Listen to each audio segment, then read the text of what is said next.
On July 30th, 2016, floodwaters rampaged through Old Ellicott City, changing the face of the town, washing away my business, shattering my sense of security, and forcing me to pause. This was not my first flood or my first crisis. In fact, the last few years had been a roller coaster of challenge and loss.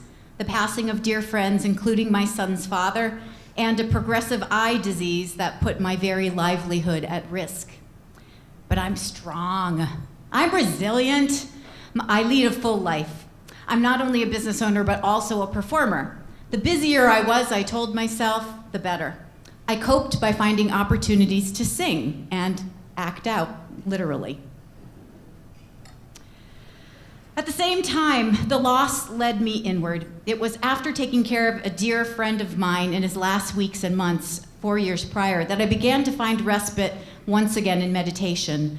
And by 2016, it had become a daily practice. Back to the months preceding the flood, I was recovering from 2 eye surgeries, and I had just finalized the long, stressful, difficult process of buying out my business partner of 15 years. But it was all good. The business was finally mine. I looked forward to running it differently, cleaning out files, and maybe a few choice clients. Upgrading, becoming a conscious capitalist, writing that manifesto finally. But the truth is, it was a lot harder than I thought. We were growing, but I couldn't do it all. I had so many plans to do things in a new way, the way I intended, but I was overwhelmed. Well, in late July of 2016, I drove to Pennsylvania to sing in a festival, as I do every summer. But it turned out to be more stressful than fun, because I was tired.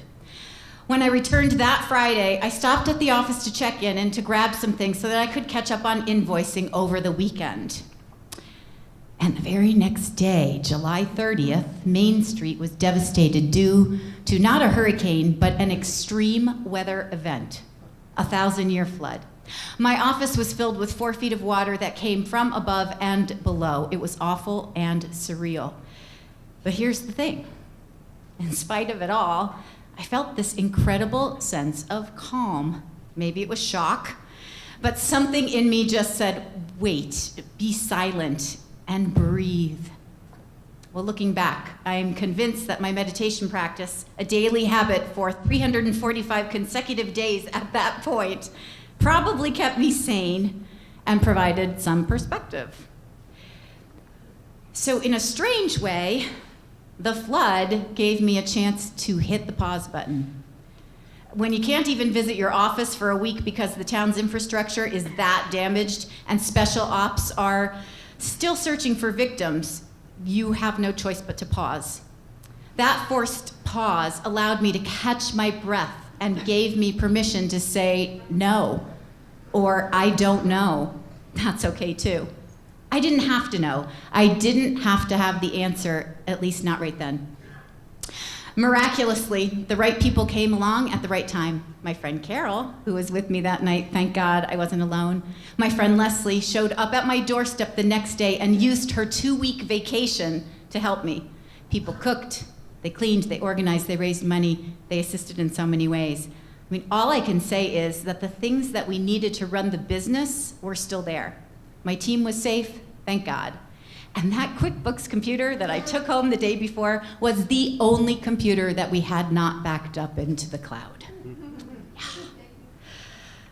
While we lost a few old computers, our 2 brand new Mac workstations that we were still paying off survived the flood despite having been partly submerged. Go Apple. And Apple replaced the mud-ridden components on the spot. So many serendipities.